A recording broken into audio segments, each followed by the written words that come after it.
You got caught there. That was Pete.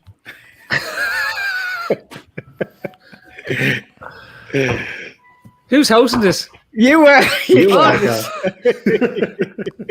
I thought Gav was.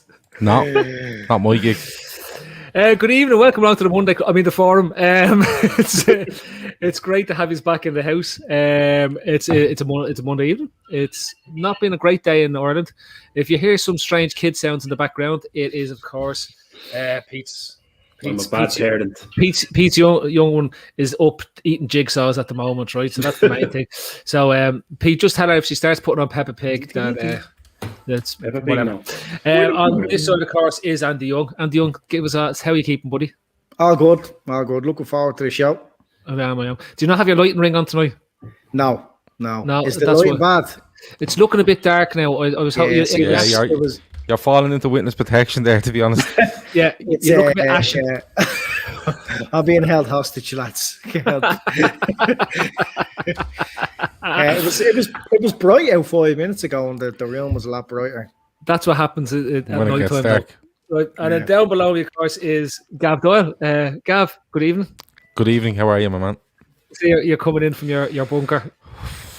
Yeah, I am. Yeah. Fucking just. What's wrong with you, Gav? I'm just apparently stuck in this fucking chair looking at this laptop, to be honest. And it's just non-stop.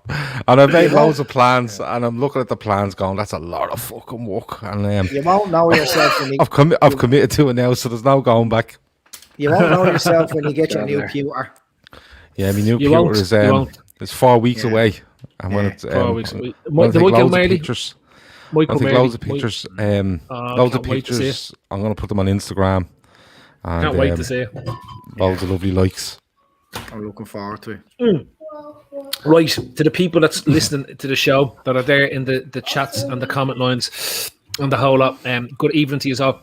We want your comments, we want your opinions, we want everything, right? So I can laugh at them as we go along, and obviously maybe agree with some of them and disagree with other ones. The best ones we might read out, I tend to forget about it, so it's just I'll try it tonight, and then of course we're going to talk about our four topics tonight. First one is on SOS. Are they going to save our souls, or should they go in the bin? Then the second topic is the worst Liverpool signings in the Premier League era. I think there's going to be probably consensus around most of the names, but hopefully we can bring a different take on a few that might be a bit outside the box.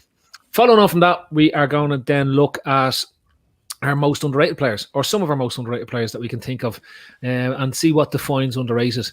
Basically, Pete just wants to say Phillips is great, and he should be given a contract extension, and I'm just going to rubbish that. And then, of course, we're going to round off with that the Premier League is a big load. Is the standard in the Premier League is a load of shite, or is it? Or is it just what it actually is? And that's quite normal. So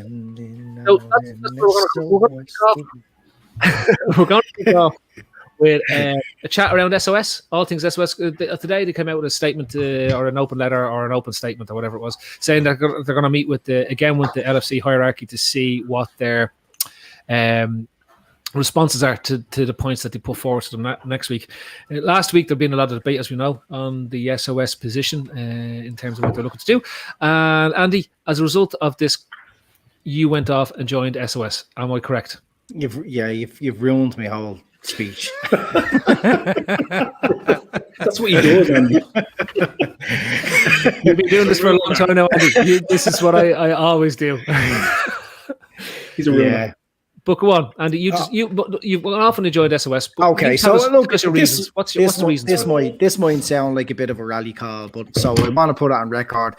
Apart from joining, I've no affiliation. You know what I mean? I've never been like, if nobody's asked me to say this, I've never really been like a big advocate of them. I was quite indifferent. But anyway, I've agreed with a lot they've done over the years, and I've disagreed with a lot. I remember I was really put off by them during the £77 walkout, which was very wordy. But they were retweeting videos of fans outside the ground, small cohort of fans chanting, get out of our club, you young bastards, get out of our club. They're not, I thought that was totally uncalled for, and I thought that was a bit unprofessional of SOS at the time. It's not a positive message to be sending out to people if you're trying to form relations with the owners. But anyway, I joined SOS this week, and I'd encourage others to join. So I'll explain why. We're always talking FSG on here, and I just think that the gap in ambition and the strategy to achieve those ambitions between fans and owners is often very wide. The players and the management and is what joins us. And if things are going great, they're great owners. If things are going bad, all the blame starts to go around. So I think that gap needs to be bridged, especially with recent things happening, and just to create more awareness through communication. So FSG need to communicate what barriers are standing in their way of achieving the things we all want, and fans need to come up with ways of to be enablers to get over them barriers and help the owners achieve what we all want, and that's we want trophies, and we want access to the ground, we want the ground to expand, we want great players, we want success, and we need to understand them as much as they need to understand us. That's the reality. Anything else is like a utopian belief in the modern game. So how do we achieve that? And I think it's only through unity. As the flag says, unity is strength, and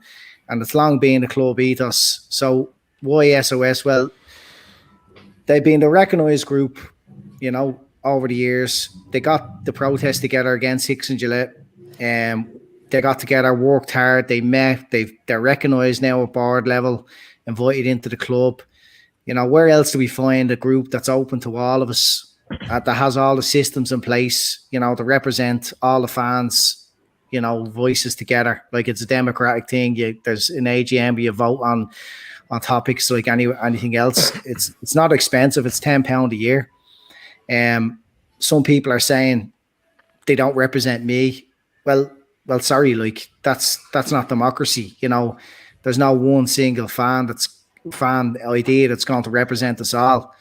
So I think we all need to get together and as a united group, meet with the owners, talk to them, and come up with solutions how to move the club forward. And I just think SOS is the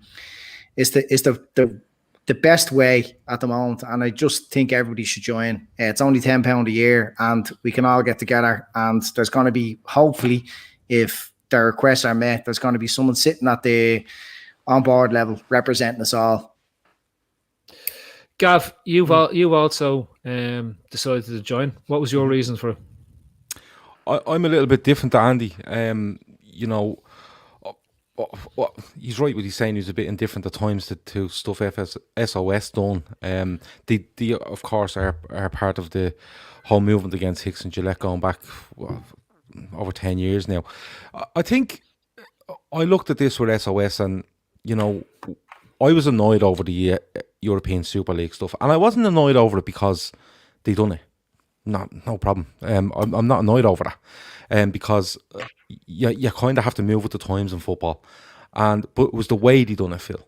And there was no consideration to nobody. There was no consideration. There was no questions asked. If you believe the stories out there, they didn't even consult with, fairly high up people in the club. If you believe some of the stories that come out, so now people will say, they don't represent me and stuff like that. And that's absolutely fine. I've no issues with that.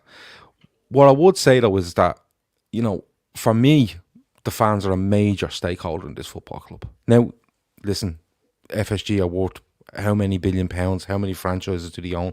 They've got investment from Red Board recently. But the fans are a massive, massive stakeholder in this, because if the fans aren't there, this club isn't there. It's as simple as that. Now, that's a very simplistic way of looking at it, and people will say, well, they just get other ones in. Maybe so, but you lose what the club is, that kind of way. If you were just going, oh, well, all them millions of fans, they don't like us, we just bring you people in from over here. It doesn't really work for me. So I joined. I did. I'm open about the fact that I joined. And the reason I done so was because I believe that at times, not all the time, but at times, the club should be held to account by the fans in an official way. You know, and the biggest thing for me is that they have made mistakes, and you know that's the thing that they're going to have to carry with regards to people that want them out of the club. That you know, that's what they point to. They tried to follow the ticket stuff, you know, and this ESL thing. They've made mistakes, and for me, I think I can't see a negative in fans being a representative of the fans being at board level, and even to chime in and say, I don't know about that. I don't know, but you might need to do this, you might need to do that, because I'm of the belief if Liverpool had to come as a club to their fan base, all right, or a representative of the fans and said, listen, this is the ESL, this is what's going on, this is what's happening with UEFA, they mightn't have been happy about it, but they would have known about it. It wouldn't have been dropped on their doorstep, you know, 2 or 3 Sundays ago, whatever it might have been. So when I look at it, as Andy said, it's £10 a year, and it's completely up to anyone if they want to join or not join. But for me, I don't see the negative in having somebody to represent. Now, people would say, no, they don't represent me. That's absolutely fine. But I don't see the harm in a group of people. And no matter how big it gets, you know, I don't know how many members SOS have. But if that went to thousands or tens of thousands or hundreds of thousands, they all get a vote. They all get a vote on issues that they see within the club, and you can vote on it, and you can be part of it, and then your representative goes off and discusses it with the club. I don't see the issue, and they tried something with the liaison officer, Tony Barrett, going back a couple of years ago, and I don't know. I haven't heard from Tony Barrett in a long time. Maybe I don't follow him on social media. I don't know, but I think at this stage, the mistakes were made, Phil. But the thing with the ESL not only has thrown a bad light on Liverpool and 5 other clubs because the way they went about it, I think, more than actually what they were doing. So for me, I joined. I expect to get a vote, to be kept informed, and yeah, like if I do understand when people say, like, well, I don't want to join, so why should I join them? Why could that be the only thing? So for me, I don't see the negative in it, and if it helps alleviate in some way the mistakes the owners have made by simply having a very straightforward conversation, I'm all for it.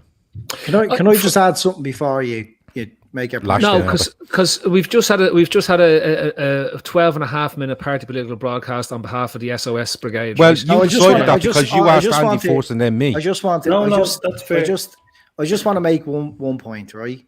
That's all. A lot of the mistakes that FSG have made that people cite, you know, as their main big mistakes were very avoidable. You know, all it would have taken was a phone call or someone involved there to kind of guide them. You know what I mean? And I think SOS really, you know, speak that. Like you only have to look at some of their causes. You know, ticketing, Liverpool's not for trade, marking correct, fan support and food banks. You know, they're doing more than just they're a voice. Andy,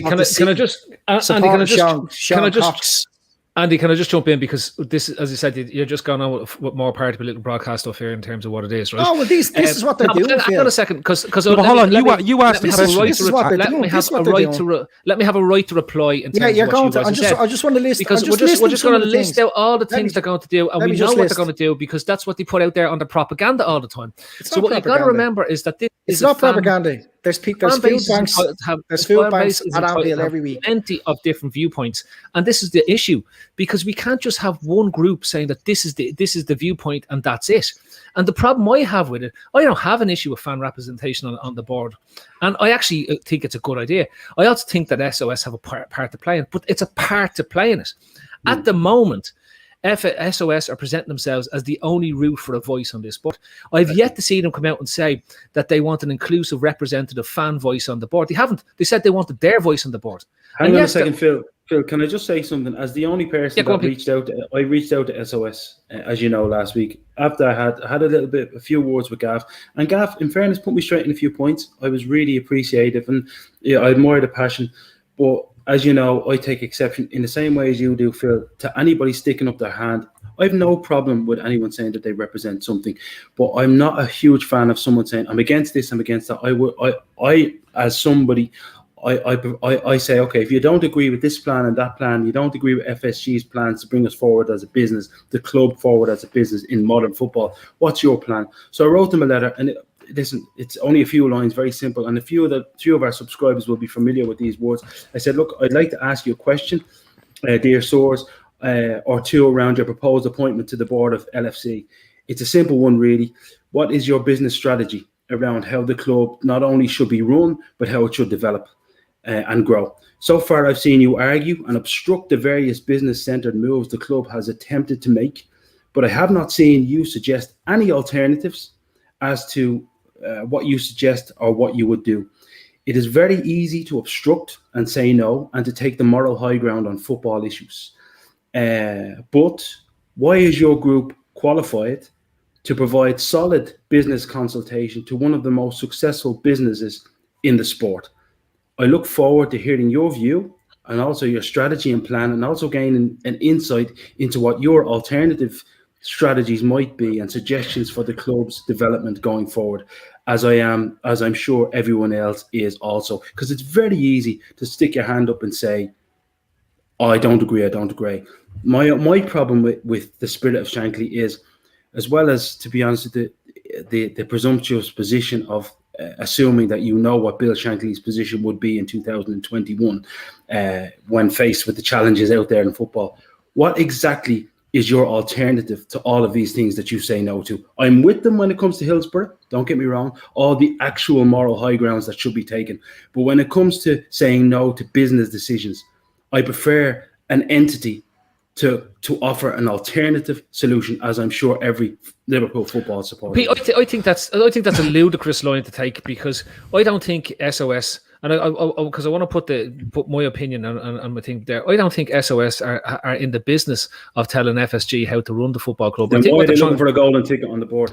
No, but again, they're two separate issues. I think what they're trying to do is they're trying to have a fan's voice in the room, and I think most of these supporters groups want a control and influence at some point in a club to say yes or no to decisions that are being made in relation to the fans that are out there, and in relation to the fan base in the business of football. But Pete, this is what I'm saying. That's not what we're talking about. That's not what they're trying to do at all, Pete.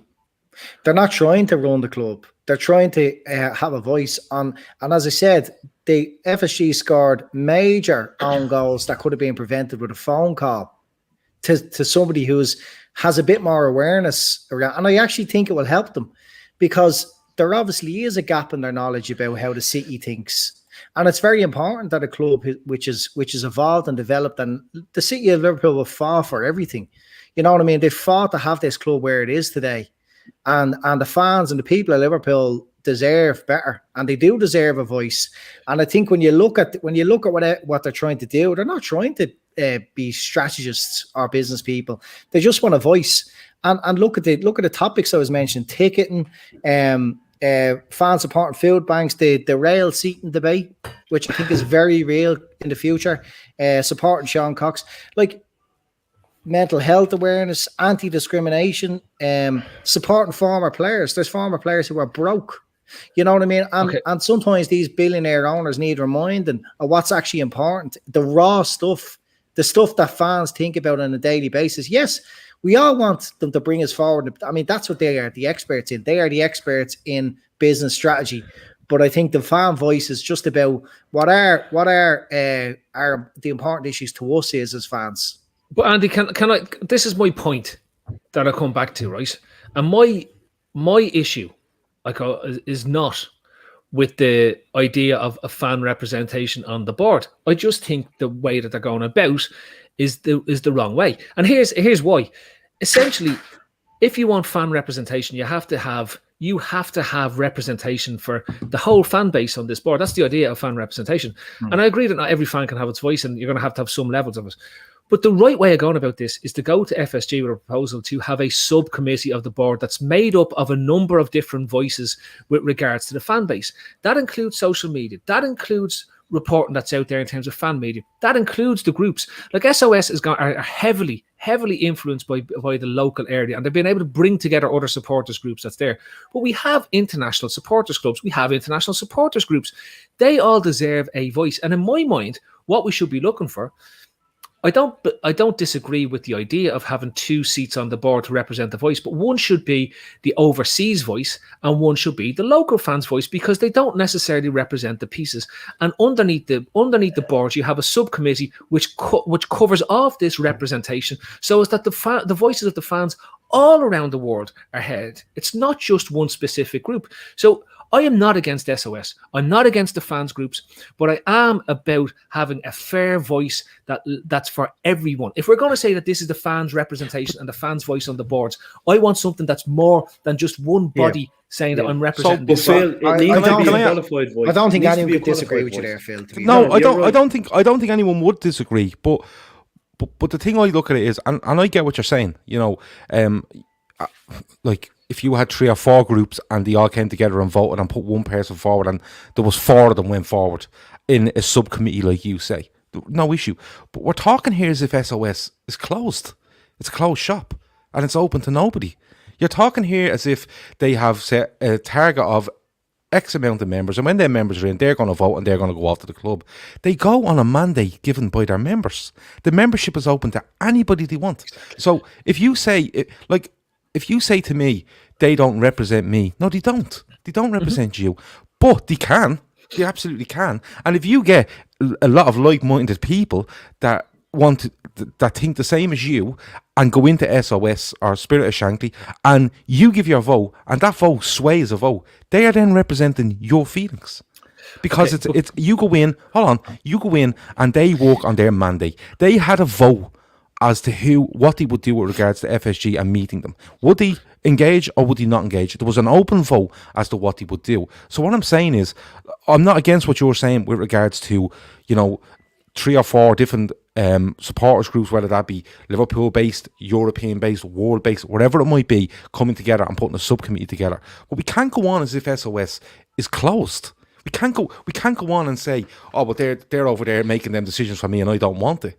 They're only making them decisions that aren't for you because you weren't in it, but it's not close to you. You know, Andrew, I'm not telling everybody that they should join if they want to have a voice. Absolutely not. Like, this channel is for having a voice. YouTube channels, podcasts, wherever it might be, is about having a voice. But what I'm saying is, I'm not finished.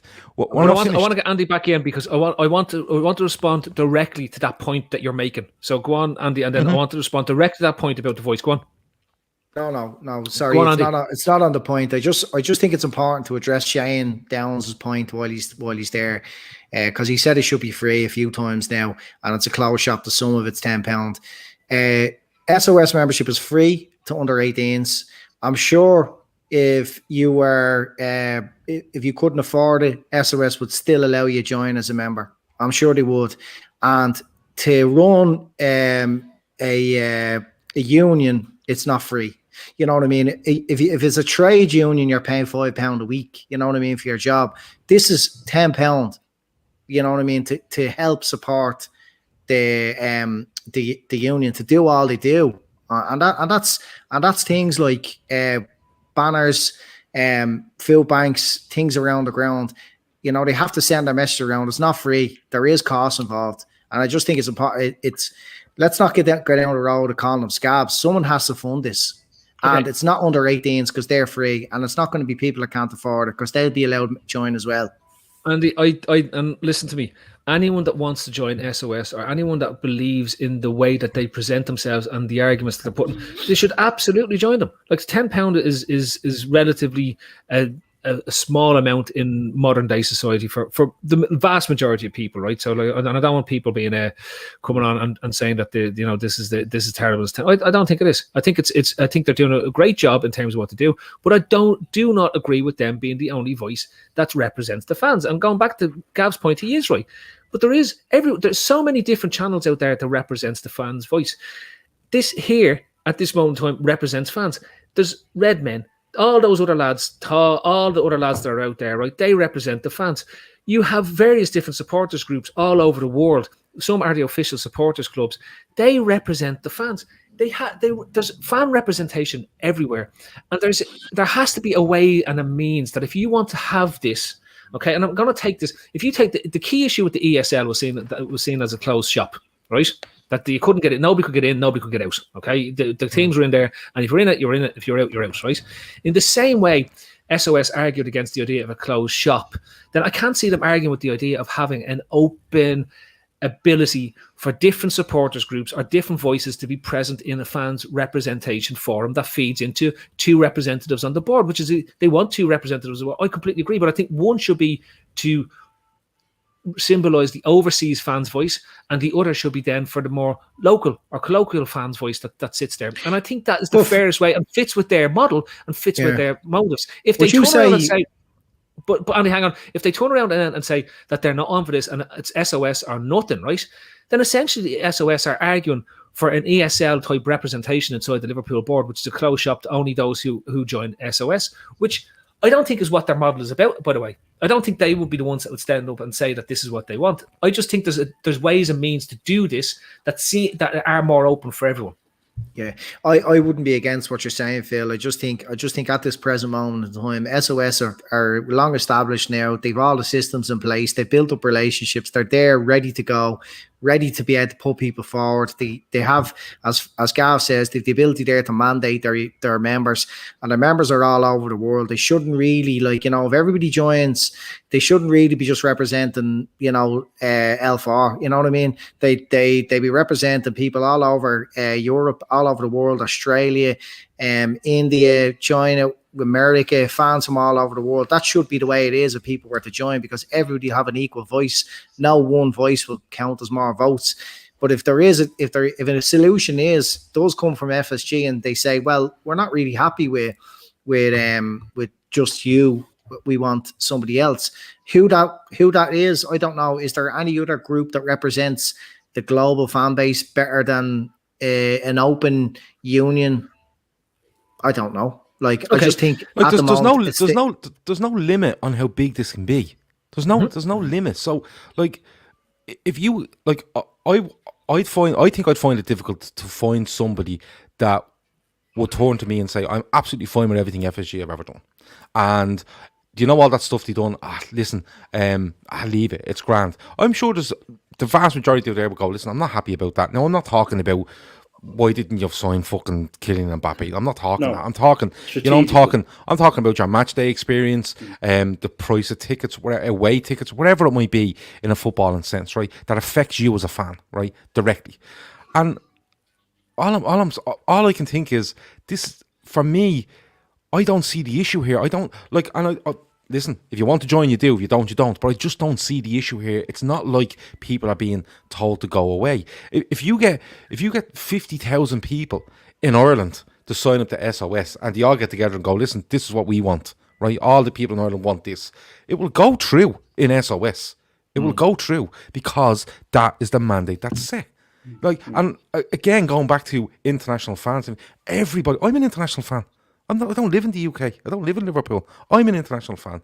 And I think instead of me sitting here going, I'm not really happy about that, I'm willing to give the £10 to be on part of something that I can have a vote, and it mightn't go my way, it might, but that's democracy, and that's actually somebody that's set up to go and talk to the club. I'm not asking them to financially be financial wizards when it comes. I'm just asking for simple mistakes that could have been avoided. I think the only problem I have, and the reason I raised the issue I did, particularly with the letter, is because I look at a lot of the business moves that FSG themselves are trying to make. And by the way, and I've said this several times since, I suppose, even speaking closely to Andy, it's I have no problem with what FSG are trying to do. The huge problem is the way, obviously, they've tried the method that they've tried to do. They've looked at it as a business and they've said, this is the way we, including the ESL, this is the way we move the club forward as a business, and people have a problem with that. My problem is, I like football, as Phil says constantly, football is changing and it's going to change. And, at risk of being, the big bad wolf here, something like the ESL is going to come up again in another 2 or 3 years. And I just don't want to see an incumbent group sitting on the board with not qualified to say, well, no, we're absolutely not going down that route. And a lot of the key clubs actually do go down that route, because we have to evolve football. People said the same kind of things about the Premier League back in '92. We're going to have to evolve. And all I want to say, hopefully, Spirit of Shankly, it becomes this this, democratic group where everybody gets a say, but that they involve, maybe the club pays for some sort of business consultancy to come and sit on that board with SOS, so as we make the correct business decisions, and we just don't stand there in an Ulster says no, stance. Pete, I'm sure there's thousands. That's neither here nor there. And can I just point out a common myth that's sitting out there and has dominated this conversation?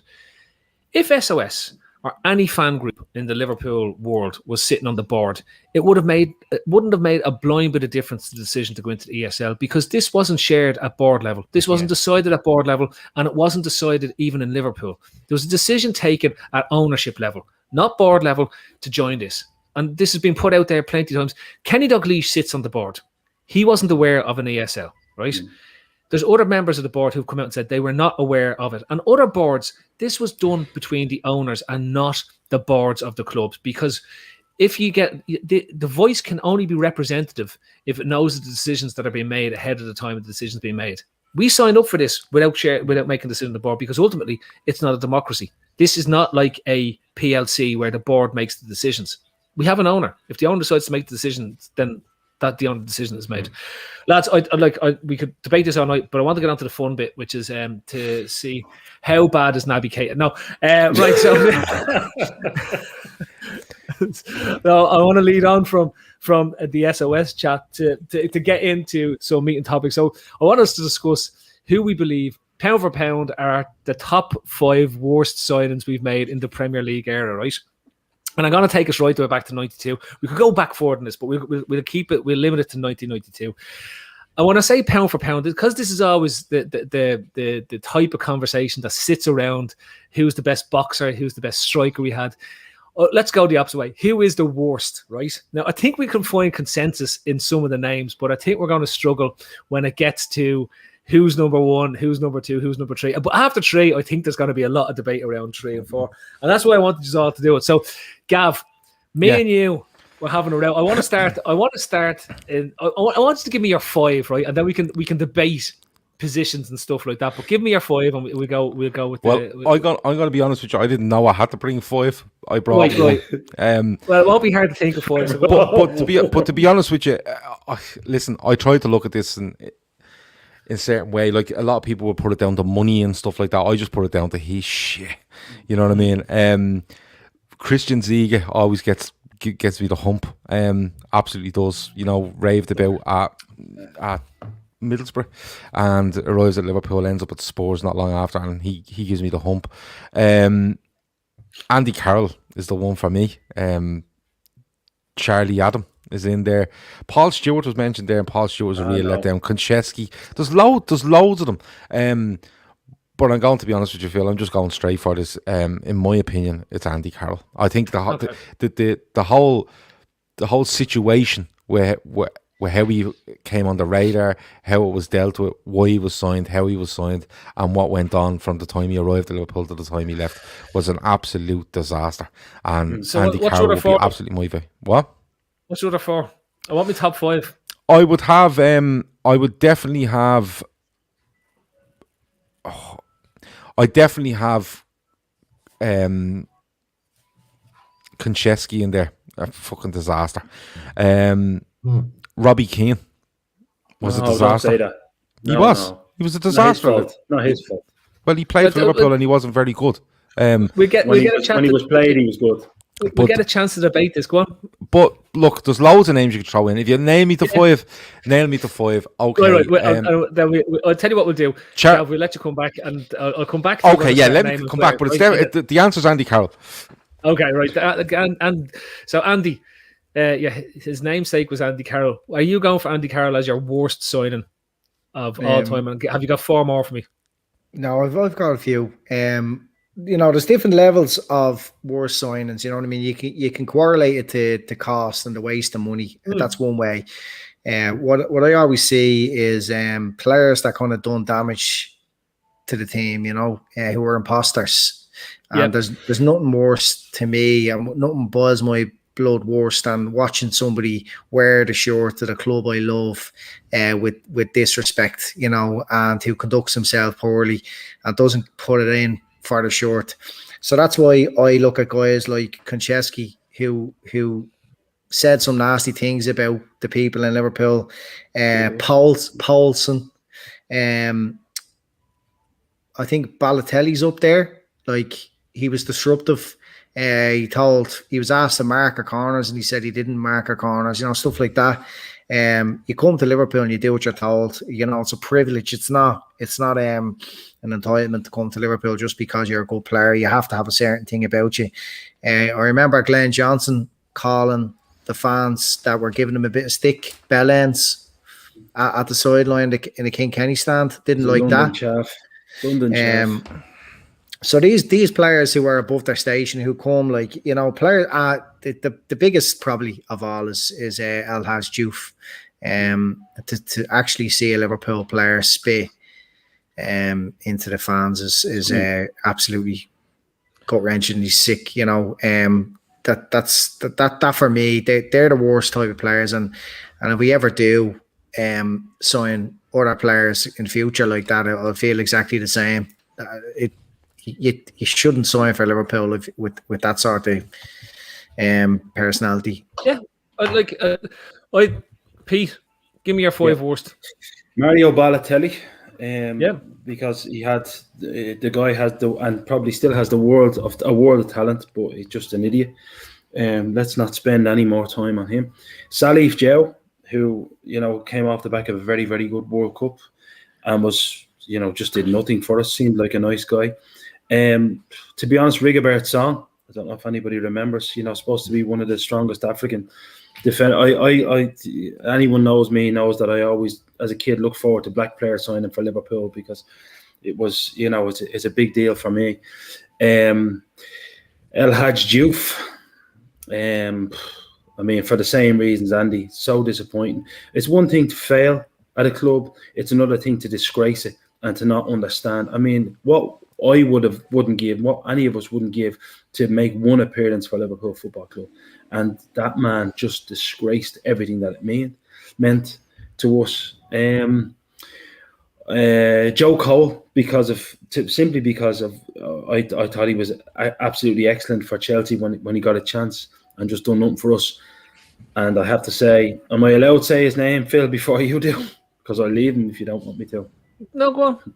It's the most disappointing signing for us. I'm anyone that knows me on Twitter or whatever knows how much I give Paul Pogba a roasting and a going over. But we have our own Paul Pogba, and that's Naby Keita. An injury list longer than any talent that he's got. Not just a complete disappointment. It's not even signing. It's not about money. It's about the anticipation. It's about let's wait for them. Let's pay the money now and wait for the year. I've never seen so many false dawns. I don't care. How much talent he has. Forget about sick note.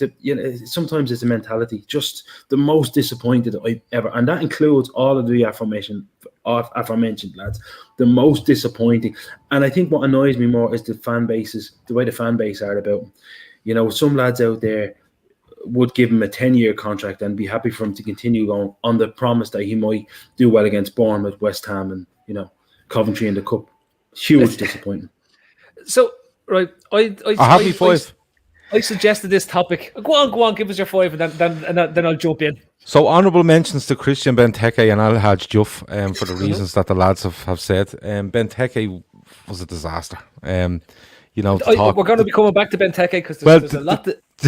The talk was that Brendan Rodgers wanted him and would only sign Firmino if he could have Benteke. As somebody else said to me earlier, he was a Hail Mary at 32 million and it was a disaster.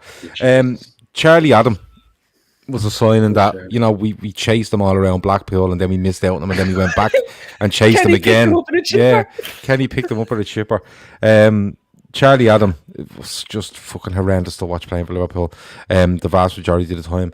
Balotelli was just a nightmare, and you know what? He was one of those when he arrived. You knew it was a panic. You knew that's all we have, and that's what you're getting. And you're hoped against hope that somebody at the club could turn him around, and it never happened. And he was arguing over penalties at the Cop end. Do you remember that in Europe? Yeah. Stuff like that. Naby Keita is in there simply because of the Pete says. For me, that's a money one, where you look at it and you wait for him for a year and he comes, and there has been injuries, but it just hasn't happened for him, and I think he's been a massive disappointment.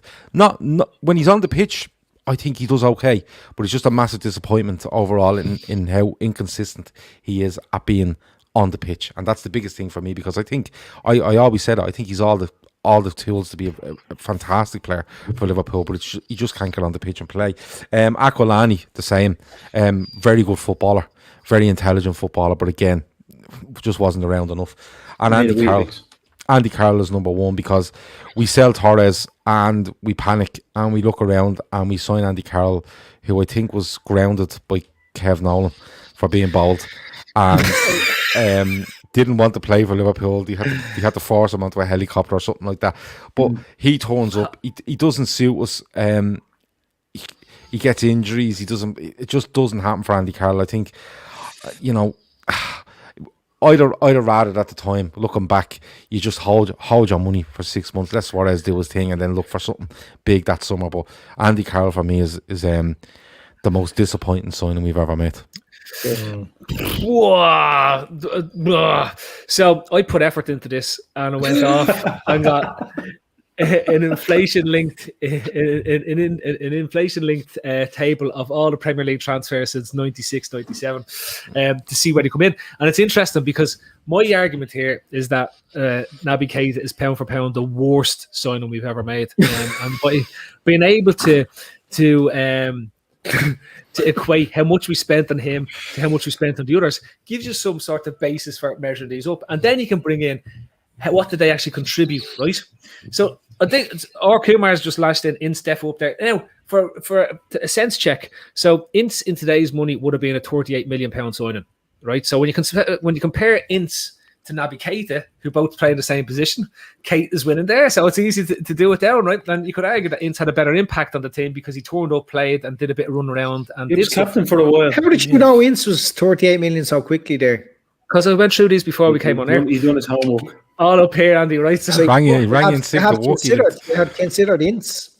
What? I love Ince. He wouldn't even be on my radar, really. No, I thought Ince was. But come here, can I just come back? So I have to say, on a personal level, Keita for me fits all the boxes for worst signing ever, but he doesn't get the top spot, right? Of all the players we've signed, Stuart Downing is the worst fucking player we've ever signed in the history of this fucking club, right? We spent the equivalent of £60 million on Stuart fucking Downing, right? He turned up and provided nothing to that. He actually made the team worse. He didn't provide any goals, assists. He was a cowardly little shit. He got tackled every single time. Once he got tackled within the first 5 minutes, you never seen him involved in the game again. He was a master of putting crosses directly into where no Liverpool player absolutely ever existed. Even when Andy Carroll was there, he brought nothing to the team. There's an argument that Benteke would have been better had Downing hung around. He wouldn't have, because Downing would have missed him, because he would have been scared of his bollocks. He would have been hiding behind one of the ball boys where he did on the right wing all the time. He was cool. 60 million heap of shite, right? Honest to God, he's the worst signing we have ever, hands down. The Andy Carroll one.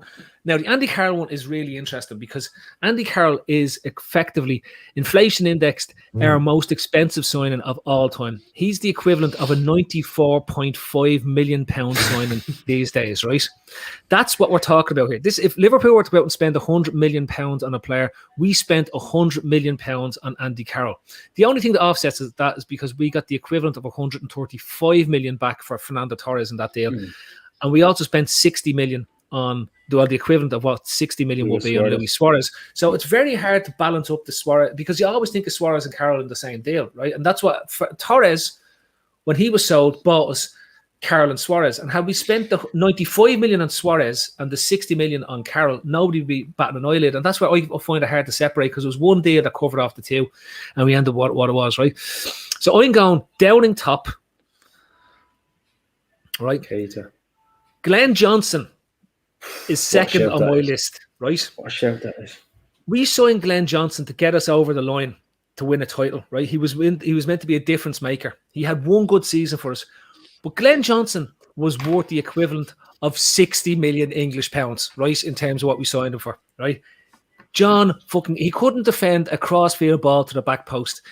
In the absolute disaster that was Istanbul the night that we threw away the league in 13-14, Glenn Johnson is toddling down the right-hand side. Him and Skirtle formed the fucking axis of disaster. The two of them, when they played together, was literally the worst axis that we've ever had. And you've had Lovren, you've had all the lads. Phillips and Williams have played there, and they've still looked more competent than those two gobshites ever did in the team. And we spent 57 million on John Glenson not having it. So sadly, I can't deal with this. Right?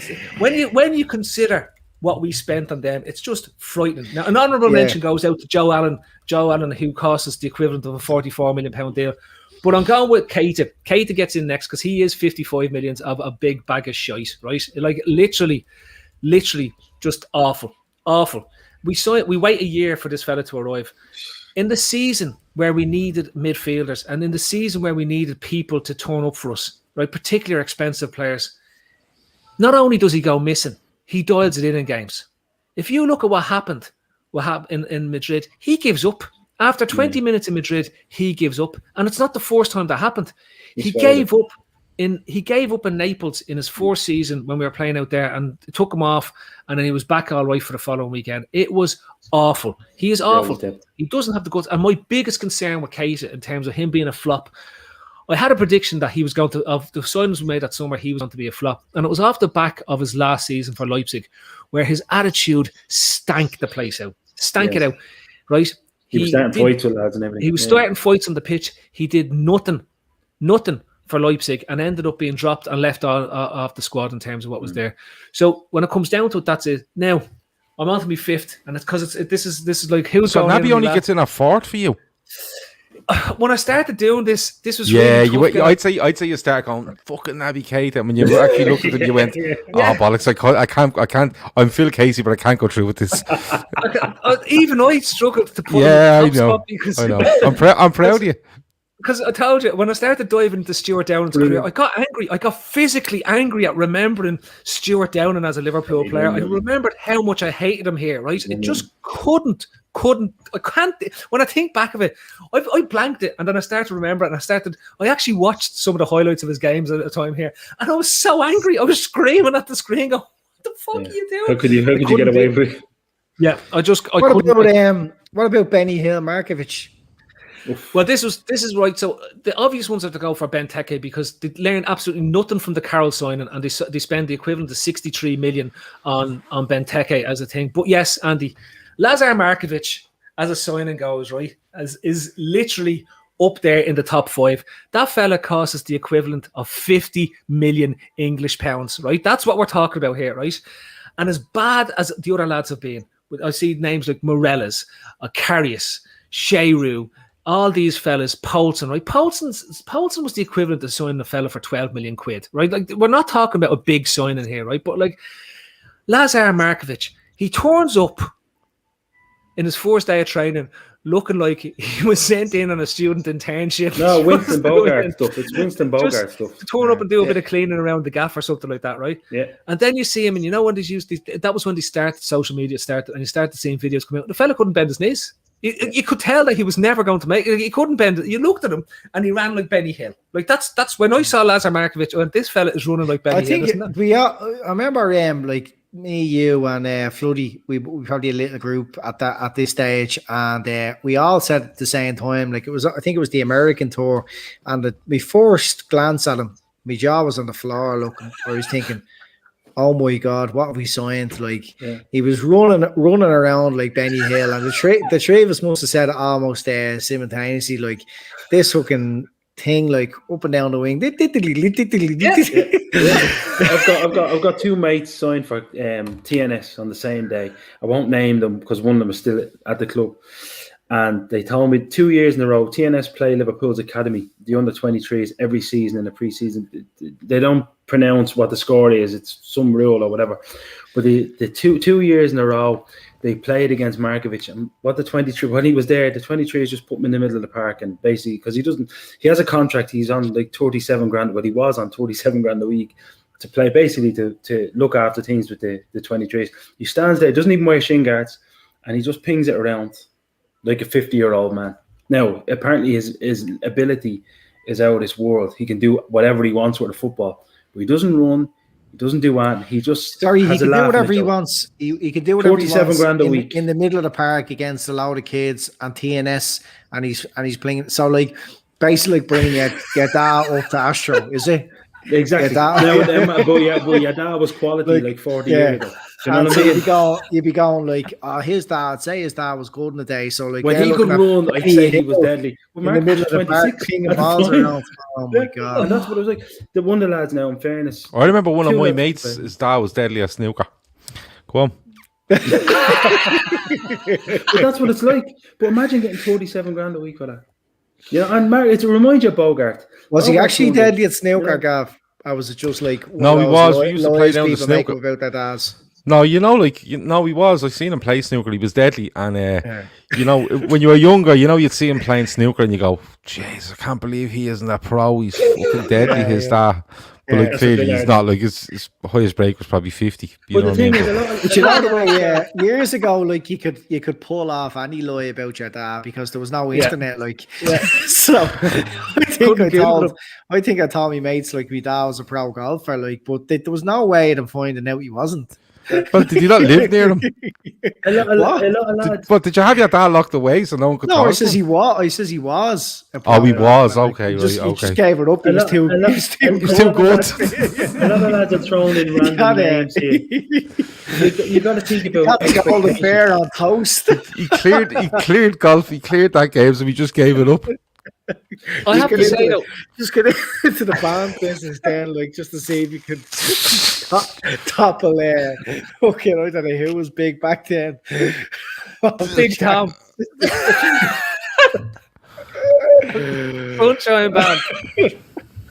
Jesus. Goes to show you. I kind of wish now I told people that me dad was a pro golfer, but he gave it up for the warehousing business. I just fancied warehousing, lads. Free. He loved free. Maybe Markovic's young fella told Liverpool that he was deadly. But in all seriousness, deadly on football. He doesn't look a bit like Penny Hill at all. But in fairness, like he turns out a disaster, Markovic. He really does, doesn't he? But I did feel a little bit sorry for him. I'm being honest. He was a young guy coming into England, into a massive club, into a manager who at the time, in fairness, I thought he showed some potential, but I think as it went on, and I know he did. Phil, I thought he did. But he was played out. You were playing him. Rodgers, as it progresses, is he's not even treading water. He's sinking, and he's playing him right wing back. He's playing him left wing back. Honestly, I would have liked to see Markovic not near the first team for the first year he was there. And brought in and kind of very grounded and looked after, and then being given a year. I think he was thrown in too early, and then you had the whole Rodgers stuff that was going on where he was just all over the bleeding shop. Throwing things. But for the money we spent, and I suppose the marker was that didn't Chelsea have an option on him? Yeah, Chelsea have an option on it and turn it down. And Chelsea don't turn any of that down. They usually take it and loan you. That kind of way. We physically couldn't give him away. He was offered the clubs. He was offered the Anderlecht for free. And they were like, no, I'm not. First of all, not on them wages. Second of all, hang on, Pete. I want to say something, right? We're the masters and not being able to sell players as well. Like, we've had Origi sitting on the bench for the best part of 8 years at this stage, right? And we can't get rid of him. We had Karius, 20 million quid. Karius is being concussed. He's made rap videos out in LA, right? And we couldn't get rid of him. Aquilani, we sent him out in Karius was on his holidays. Yeah. He's on his holidays. Ben Ebbett says he's surprised Gav didn't say Brendan Rodgers for Liverpool's worst signing. No, I wouldn't go that far with Brendan Rodgers. I'm not a big fan of him. But if you're going to go down that route, it's Roy Hodgson. Sorry, Andy. You took David's comment off the screen. I actually forgot he was squad number 50. Yeah. You know what I mean? Like, what? Like, do you get to pick your squad number? You're never playing. See you. If the rest of the players die, that's a marker. That's a marker straight away. Like, when players turn up for the medical, just you could get the doctor casually throw it in. So, what number are you thinking of taking? Like, and as soon as it says 50, like that's it. panic button, button underneath the table. Get him fucking out of here. Like, you're looking for the cooling off period, aren't you? Yeah, absolutely. They can't just cancel everything. Get the fuck first plane back to Portugal or wherever the fuck it's from. Like there's certain things people do like that are dangerous markers. You know what I mean? Like, whatever he ordered in the canteen. I'll be back to you now, day. boys. I was in the shops there today, and some fella, right? Never guess what he got in his roll. This is mad. Turkey tuna, right? For a start, turkey and tuna don't go. But then he put pesto, egg, mayonnaise, coleslaw, and tomato onto it. Vomit on bread, basically. My Jesus. That's that. I'd not like. I'd call the guards. I'd shut the door and say, I don't know what he did, but he did something, right? Because this guy has come in here as brazen as fucking anything, and he's ordered pesto and turkey and tuna, coleslaw, egg, tomato. Like, arrest that man and just investigate him. Find out what the fuck. Right. Is there anyone we're missing out? Like, there's been a few shouts about Nigel Clough. Bit harsh. No, Nigel Clough was quality. Nigel Clough did more for the club than Benteke and Carroll did, right? So that means he can't be included in there. Paul Stewart, I would have had a bit of Paul Stewart because he was a huge big signing at the time, and he was poxy, right? Well, Phil, hang on a second. Nobody knew what was going on in that fella's head. I mean, I don't know if any of you are privy to what's going on. That's fair. But that's a huge effect. And can I just say, another one that should be in there. Sorry, who are you talking about there, Pete? Paul Stewart. Paul Stewart was abused for years and had the balls and bravery to come out and confront it over the last few months. He's the bravest guy. Yeah, Pat Moynihan. Julian Dix was swimming around in my head when we talk about Konchesky and everything, right? Julian Dix, I think, was he a record fee for a defender at the time? I think like something like 3.75 million, when that was a massive amount of money, right? And he turned up and he was 18 stone and he was only 5'6". Like, this is the type of signing on fee. Him and Neil Ruddock were trying out for the English rugby team at that stage as front row. That was around the time we were trying to find a left-footed left back for some reason, because we'd gone through, we'd lost Venison and all that. We were looking for the left-footed left back. Oh, he'll do, and he can put a tackle in. Do you know what I mean? Go on, Andy. What was it? Just somebody says, just no empathy there. I think Pete was raising a very valid point about I don't want to kill that. What about fucking what a shout, Morientes? That has to be up there. We spent 19 million at the time. Let me check. I'll check what his real world value be now. Go on, keep talking there. I'll check it. Yeah, I think Morientes is obviously a quality player, but these are imposters. They came into Liverpool not thinking Liverpool was a heat, like it was a kip, but didn't give a bollocks, like, you know what I mean? And it's like players like Dix, like they just have absolutely no business playing for Liverpool. Imposters. They can tell that kids they did.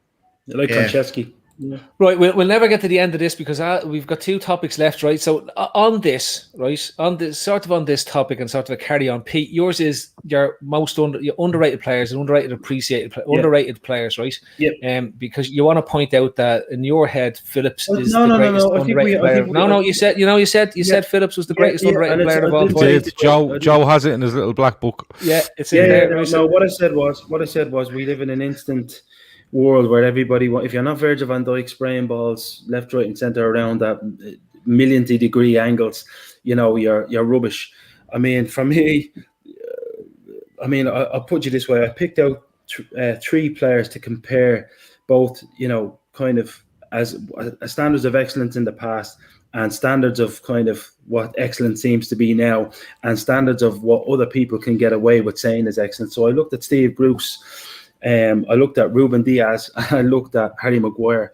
I'm not comparing before anybody gets carried away. I'm not comparing any of these lads, bar Steve Bruce, to be honest with you, to Nathaniel Phillips. But what I am saying is, at 23 years of age, Steve Bruce hadn't played for England, hadn't played for even Norwich, and hadn't 29 though.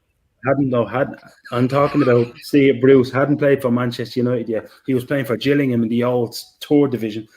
For me, Steve Bruce never played for England, never set the world on fire. Wasn't Johnny Lightning when it comes to pace. And I look at Steve Bruce, for example, and I see a lot of similarities in Nat Phillips. And you look at the modern lads, to be honest with you, look at Ruben Diaz. Okay, statistically, his tackle success up there at 59%, 14 clean sheets in the 30 appearances he's made for Manchester City this year.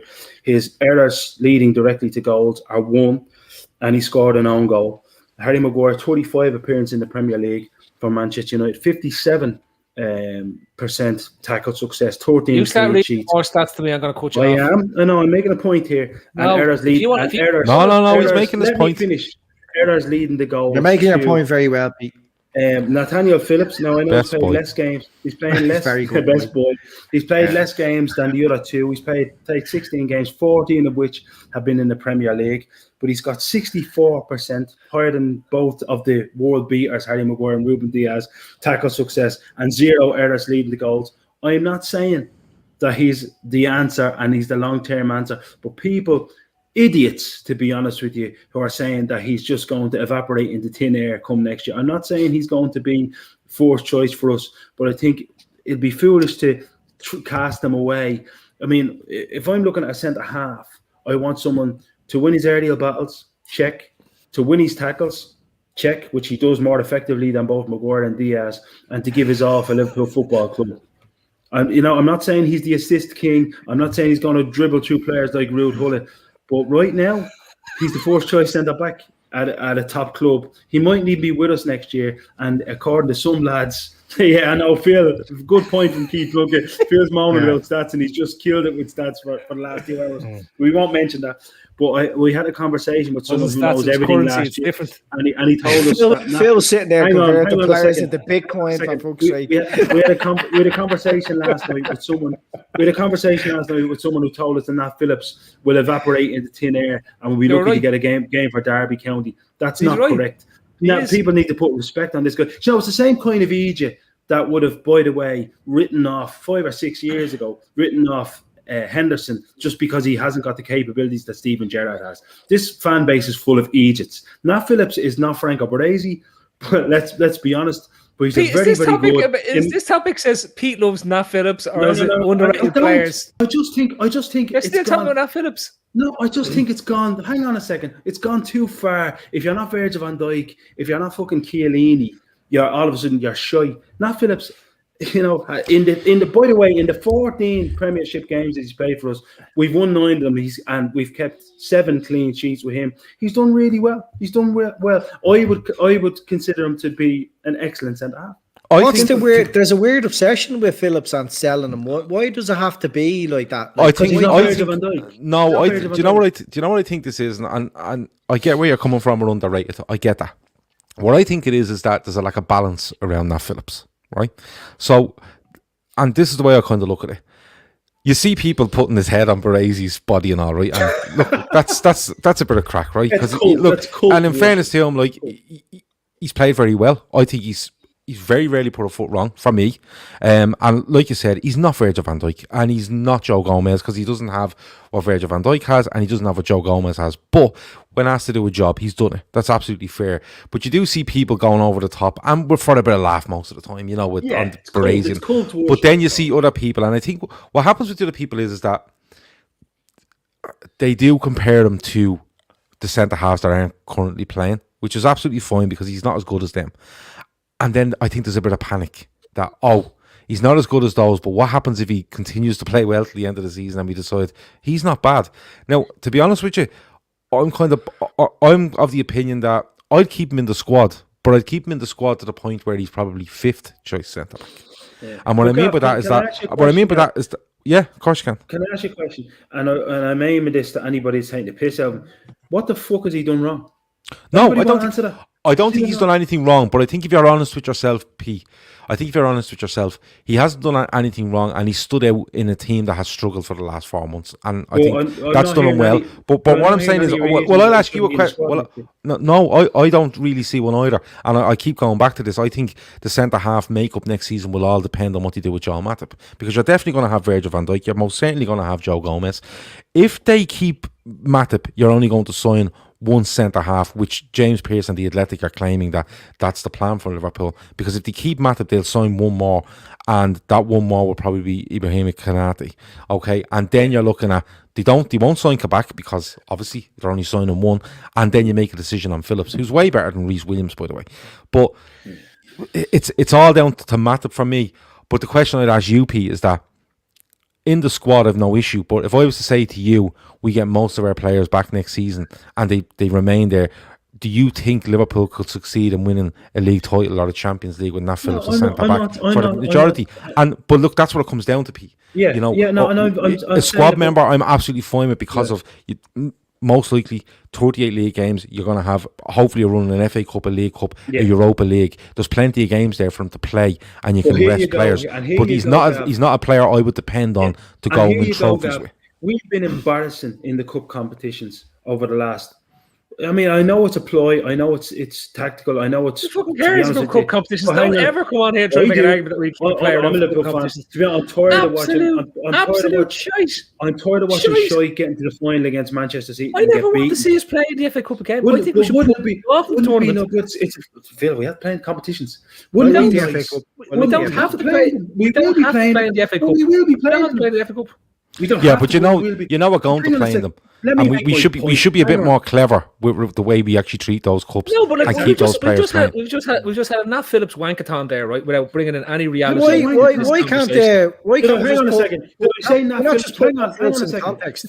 Hang on a second. Did I say Nat Phillips for Ballon d'Or? This is the problem in this fucking world. You did, effectively. Hang on, in this fan base. No, we didn't. If you actually are pro someone, hang on a second. If you're pro someone's place in a squad, all of a sudden you're suggesting for a Ballon d'Or. I don't think, sorry Gavin, to answer your question, I don't think if all of those players, including if Konate is brought in, if Virgil van Dijk is fit, if even Joe Gomez, who is prone to a hiccup, to be honest with you, and prone to an error leading to a goal, by the way, is available, I don't think Nat Phillips starts. But I'm sure as hell hope that he's available in the squad, just in case, I don't know, 5 or 6 centre-halves get injured again next year. You never know. People thought, we've 10 players unavailable. If we have 5 or 6 centre-backs injured next season, then you're writing off another season, right? Our season is written off because we have 3 centre-backs out injured.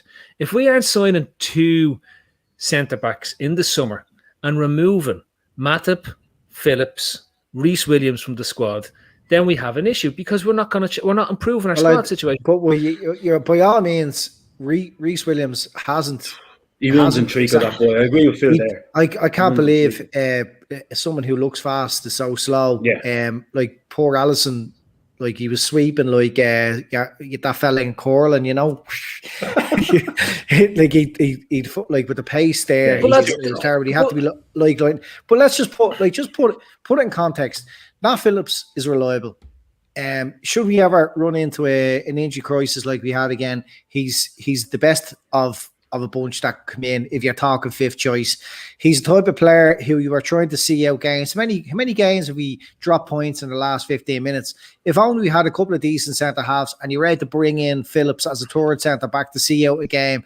A lot of teams do target us early.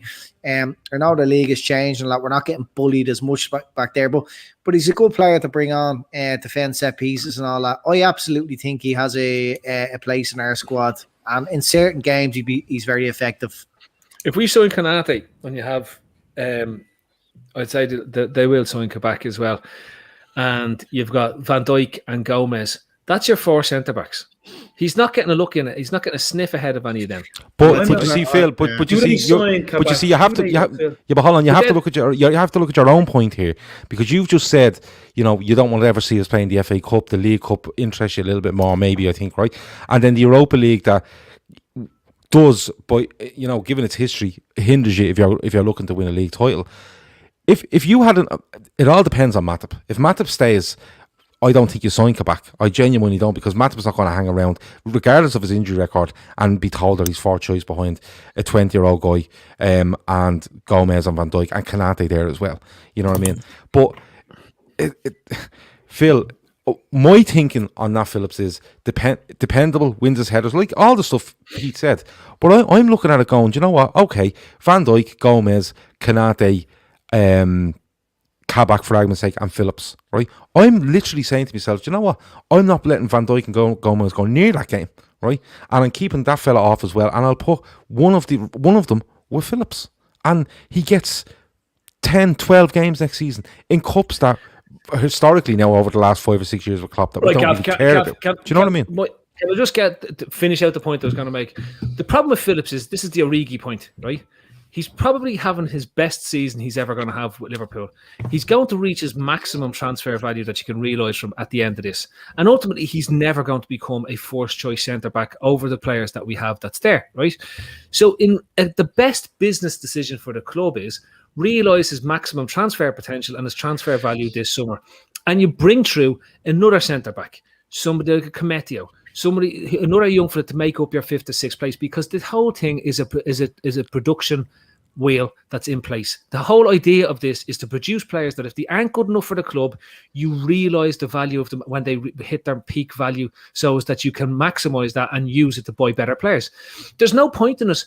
Like, I have not, and by the way, I want to set my point out here. I think Phillips has done incredibly well for us based on his skill set, based on what went on, and I would have long preferred to see him play alongside another centre back and having Fabinho in the centre midfield for whatever reason, because I just think it's all right. Okay, but like at the same time, I'm not going to come in here and start saying he's underrated and stuff. He's not. He's had plenty of plaudits. He's had the fans support him left, right, and centre since he's come in, and I don't believe he's underrated. When we talk about underrated players, the first player that jumped in my head when we talk about underrated players from the management side would have been Maxi Rodriguez, because I think he was the most underrated player at from the management team that was there when he was he's still playing, believe it or not. And what a legend, right? And then I was thinking of underrated players that, as fans, the fellas that made such a big difference. Yossi Benayoun in Rafa Benitez's team is one of the most underrated players that we've had at this club for the impact he had on that team, the goals he scored. Never forget the goal he scored. The header in Madrid. Yeah. Right, never forget the goal he scored in Portsmouth in the run in 08-09. And we're talking about Momo Sissoko. Sissoko was fantastic for us in the season before Mascherano comes in. And then even the season when his eye gets damaged, he still plays at a good level for the club as well. They're incredible underrated players. When we look at the run to Istanbul and you look at the lads, Steve Finnan never gets talked about in terms of the best fullbacks we've ever had. Yeah. And he's had one of the best runs as a fullback we had in this club. Even when Rafa went to replace him all the time, he's one of the most underrated players, but we never discuss him. So that's what I'm saying. Is Phillips ever going to reach that level? And in my opinion, no, he's not. Right? I think he's done a great job for us in terms of the season and what was put in front of him, but he's not going to reach that level that we talk about when I look at underrated players and what did they bring to the club. I think you're right, but I think he goes to a Burnley and replaces James Tarkowski, and people are having conversations about him being worth 30 odd million and moving on from there. I think of a sneaky, because he suits the way they play. Get up there, bang it away, and all of a sudden, people are looking at him when they're looking for a dependable centre half, when they're sick of the fancy dance making stupid mistakes. Maybe it's a bit like the lad at Wolves that we let go. There's reasons why we let him go. Why we let Cody go. I think we let Hoover go because it was part of it. Was a part. No. Cody. Cody was let go a long time before he ends up in terms of where he is back in the Premier League. He leaves the club as a midfielder. But I think I go back to it and the balance and stuff. I think the balance on him, looking at it, I think I know where you're coming from, Phil, with the the highest ceiling and what money you can make on him and stuff like that. But with those two centre backs coming back from massive injuries, you've got, let's presume Matip goes. Let's presume it, because I think he should, because of his injury record. If you sign Konate and you sign Kabak to go in with Virgil van Dijk and Joe Gomez, right? That's a great four. Don't get me wrong, but we had this this year, where it was Fabinho will be 5th choice. We don't want that, and I'm not saying history will repeat itself, but we have to have more insurance there just in case. And I think if Phillips there is a better insurance policy than Fabinho. He might not be a better centre-back than Fabinho, but he's a better insurance within the squad, because what we've talked about all season is we need Fabinho midfield. And that's affected Thiago and knock on to Henderson and whoever else. I think there's a chance, and admittedly with the value and stuff like that, it's a great point. But But I still think there's a chance if you're looking for some sort of insurance policy against these two lads that come back from massive injuries and you don't know what way they're going to react. Manage them back in, Gav, like that, you know? Yeah. Or else Sepp Vandenberg, who's been out on loan, and they obviously rate him because they wouldn't let him go out on loan. Yeah, and he's done well for Preston. Yeah, he has done well. He's got positive reports. He's meant to be he's meant to be a better Ben Davis. Well, the Ben Davis one is just mad. No, you know, it's typical of Klopp though. Leave somebody there, and then I remember this at the start. I'm not comparing him to Robertson, please. I'm not comparing him to Robertson, but I remember this. Everybody was saying, "What was the point in signing Robertson if you're not going to play him?" And that went on for months. Right. So look, I want to wrap up because we've got 50 minutes left, and I think it's time that Gavin, you introduced your topic of the Premier League is shite. Discuss. I didn't say the Premier League is shite. What I said was, we're having this conversation in our WhatsApp group, and it's come up a couple of times in the podcast over the last couple of months. And admittedly, you know, people will say you feel it's shite because Liverpool have been shite, but I don't. Sorry, Gav, can I just interrupt you for a second? Yeah. Pete, your back in track there sounds like there's going to be a fucking horror movie starts in the background. Listen, it's the best lullabies, and she's over there fast asleep. Look fast asleep. There you go. There you go. Job done. I'm a terrible parent. But go on. But the standard, I feel, has dropped. Now, people have argued against me and said, no, I think, you know, it's more competitive because the teams down the bottom have got better, and I don't agree with that whatsoever.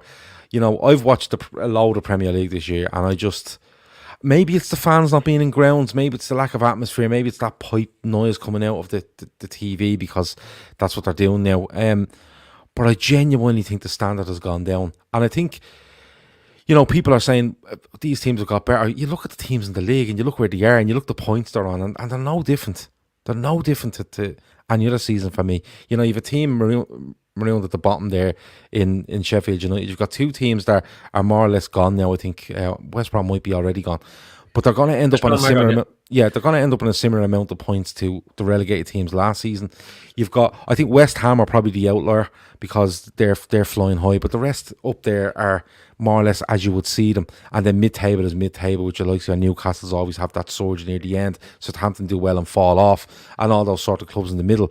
So, you know, I think the points total will be lower for the Premier League winning, and it's hard not to be with the last 3 seasons with us and Man City. But overall, watching it, the experience isn't as good, don't get me wrong, because obvious reasons, but I just think the quality has gone down. And look, people will tell you, look, 3 of the 4 are in European finals. I don't think that's a reflection on probably the rest of Europe as well and what they're doing. But, you know, those 3 teams that are you know, in those competitions are the top 3 in the league this season. You know, it's not like they've got to Europe but they're struggling in the league because the league is much better. I just feel that the standard has gone down, but I'm hoping, and I'm not happy with it. I'm not fucking giving out. You know, I'm just hoping that maybe it is outside circumstances with COVID and stuff like that has caused this. Teams are running out of steam, Gav. You know, teams are running out of steam. That's it. We've run out of steam. Well, what is? Sorry, Pete. Go ahead, brother. Go ahead. What defines a poor standard league? I don't think it, no, I think like it's, for me, when I look at it, I tell you what I kind of gauge on, Andy. I look at the season. Now, I'm not talking about Liverpool have been atrocious for the last 5 months and it's been horrible to watch, and we do shows on a fucking 5-6 nights a week, right? But what I'm saying is, this season it was kind of like we've kind of sleepwalked through it, if you know what I mean. You know, all right, there's no real title race. City have been excellent for probably 70% of the season, and that's been enough. But the rest of it is kind of, they're crap. That's why they're, you know, so many teams dropping points. Now, people will say they're dropping points because these other teams are better. I don't think it is. I think the levels have come down. I think the top teams have dropped levels to bring them down amongst the lower teams, and I think the points and stuff prove that. What defines it? I think the amount of times that I've got out my seat and watching football in the Premier League this season, and I can't remember many, to be quite honest with you. Yeah, and as I said, it could be just something, you know, it could be just something where it's that lack of fans and even the build-up looks crap with fellas standing in empty stadiums trying to talk about how a big important game this is and stuff like that.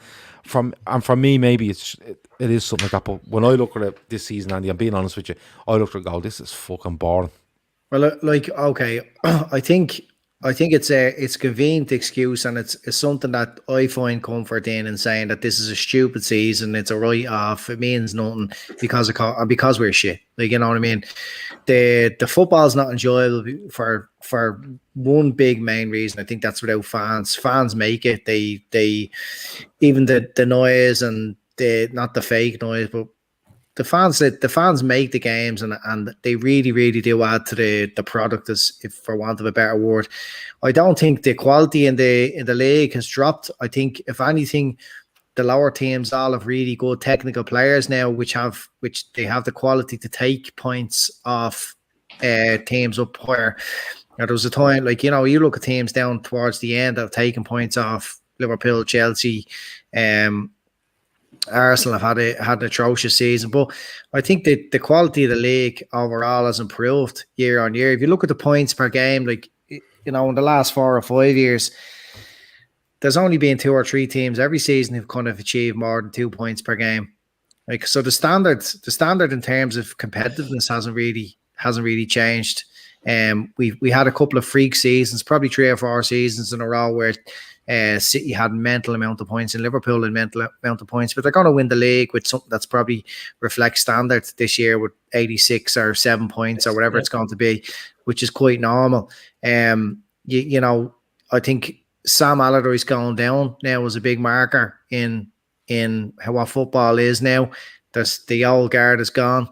You can't just stay in the league with shitball anymore. There's teams fighting for relegation down there who have a lot of quality players who've got them pulled them out of relegation and who've been able to pull points off the top team. So I don't necessarily agree that the standard has got lower, but as in terms of enjoying the spectacle, it's absolutely bollocks without fans. And I think a big part of it is the overconsumption. There just seems to be football on all the time, and there seems to be just analysis on each game all the time. Like every day, practically, there's football on. Well, you know, a good Saturday I'd describe is when there's loads of games going on. You choose to watch one, you watch them all, a match of the day later. Like, that's how football should be. But watching these mundane kind of games with no one on the ground, it's very hard to gauge. But I look at teams like Leeds, they have come up and shown balls, took their beatings, but also done damage themselves by playing football the right way. And there's such quality there. Look at Wolves and Leeds mid-table and the quality they have, you know. Yeah, you know what it might be, actually, and look, I'm not disagreeing with, like, what you're saying. Do you know what I think it might be? The quality of player in the league hasn't dropped, but I think Pete touched on something earlier. The amount of games they're being asked to play in a short period of time, from literally what the middle of September was it we started, and we finished in the middle of May. That, along with the outside factors, leading to a drop in intensity, and I think that's where the quality drops. Yeah, I mean, you're right. I think that's what it might be, actually, because I'm. You're right. Go on, Pete. No, I just think, to be honest with you, it's more or less business as usual in the Premier League. We only noticed the drop off in standard because we've been so bad, to be honest. And you can't sustain, we've said this before on this show, you can't sustain the level of football, the level of intensity that Liverpool have sustained for 3 years. Everything is in cycles physically, you know, and then obviously with COVID, it was like crashing. Us and the COVID break, especially the way we play, was like a freight train crashing into a brick wall at 200 miles an hour. You know, there's just damage everywhere, lads. And you look at the injuries, it's not coincidence, it's not freak. It's the direct result of that. You know, players, like human beings, we have our body clocks, we have our rhythm. Everyone's physical rhythm is just absolutely destroyed. So we haven't noticed for 3-4 years that this is the standard league, because we've been so far, us and Manchester City have been so far separated for it. Now that we're kind of in with the dregs and praying to hold on to one league leads against the likes of Leeds United and Newcastle United. We're kind of noticing now what the actual standard of the league is. But when you're 20 and 30 points cleared of some of the dross, you don't tend to notice. Just we're seeing it now because we're involved in it. For me, the whole league thing it's always about the frame. It's your frame of reference. When we were the Arsenal and Spurs in the league, and you weren't thinking this is a shite league. You're just thinking if we only sign another couple of players, we can easily get 15, 16 more points and be challenging for the league. You look at who's in the top four. You look at who's it's still the same three that were there last year. Everyone was saying the league was shite last year, and we were making the counter argument saying it's not that we're just so much better than everyone else in the league, because of the squad and the team that Klopp has assembled. But there was always a question mark: can you maintain this run? And after 2 record points totals for league winning teams year on year, that had been a long time since it was achieved, because I think City did whatever it was previous to that. There's going to be a drop-off. Gavin's point is correct. We've been more or less playing football straight through since June. And I think for fans, it feels worse because the games are on all the time, right? So my thing on the standard of the league is the standard's the exact same. But when every single match is on the television, and we're not even talking about a highlight reel or something like that, right? When you have to watch turgid crap like fucking Burnley against West Brom, Watford against Sheffield Wednesday, whatever it is that's on the Premier. I don't even know who's in the Premier League. Who is in it this year? Like Leeds against Villa, Derby. No, they're not in it. Like just these random teams that you wouldn't normally pay. Like you wouldn't watch if it's on a highlight program. You might watch the goal and then you turn it off after that, right? Like you just go back to this thing, and I don't think that the league is any worse than it was. I think players are probably suffering more from fatigue, but I just don't think it's actually that worse in reality. I just think we are overexposed. Yeah. Fans are overexposed. People are overexposed to football at this stage, right? And they've looked to analyze every single point. So instead of getting your normal weekend view on a Friday, Saturday, and Sunday, and you have the analysis that goes on Monday Night Football, you're having the same analysis happen every single day, and the same issues keep coming up every single day. So it's a fatigue on our part, then, really. Yeah, I think it's more fatigue on a viewer's part than it is necessarily that the standard has gotten worse in terms of players, because we're just sick of watching the same. Like, Gav, what's the general feeling that in our group, in every group, when you talk to anyone who's a football fan, I can't wait till the season's over. Yeah, and that's not just the thing with Liverpool because we haven't been playing well. I have spoken to fans of other clubs where they just go, I just need a break from this. And I'm wondering where the break comes, because we're going to finish up on the 23rd of May, I think, and you're looking at the Euros. When does the Euro start? Middle of June? I hope it doesn't. 24th of May. And the middle of June, I nearly took that seriously. The middle of June, and then that's up in the middle of July, and then you're looking at 3 weeks to then start a new season, 4 weeks tops, and then you're back at it. And then you have to remember, then you're gonna go what, another season, and then another a short break before we get into the whole World Cup and fucking at Christmas. That's just madness. But yeah, I'm fatigue for us is probably a big issue as well. And I'm worried where it goes because, like I said, the Euros, the Copa America is on, the African Nations is due for January. Then you have the World Cup at Christmas, and to me, it's just there's no stopping it, and the fatigue will just, for both players and fans, I think it'll wear us down slowly but surely. The one thing that American sport does well, even when you have these things that you have games being played every 5 seconds, they all take a break for 3 or 4 months, so the fans actually get that hunger to want to watch the product on the television. By not creating a break and not creating a situation where the program stops and you can build up that anticipation and to a crescendo at the end, we just feel like we're in this constant position where we're waiting for the end to happen. Like you think about when we came back after the lockdown, it was we just wanted to get to the end and see what happens from there on out. Now, when the season starts, it's just like, this is fucking terrible. Like, I just want to get to the end.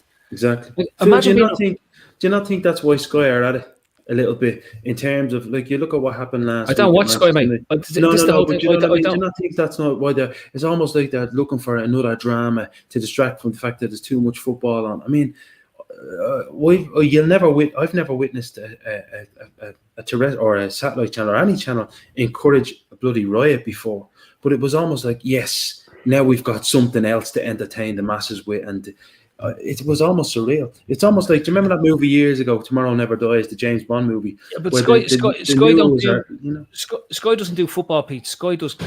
No, Sky Sports. Sorry, apologies. You're right. I should make that distinction. But you know what I'm saying?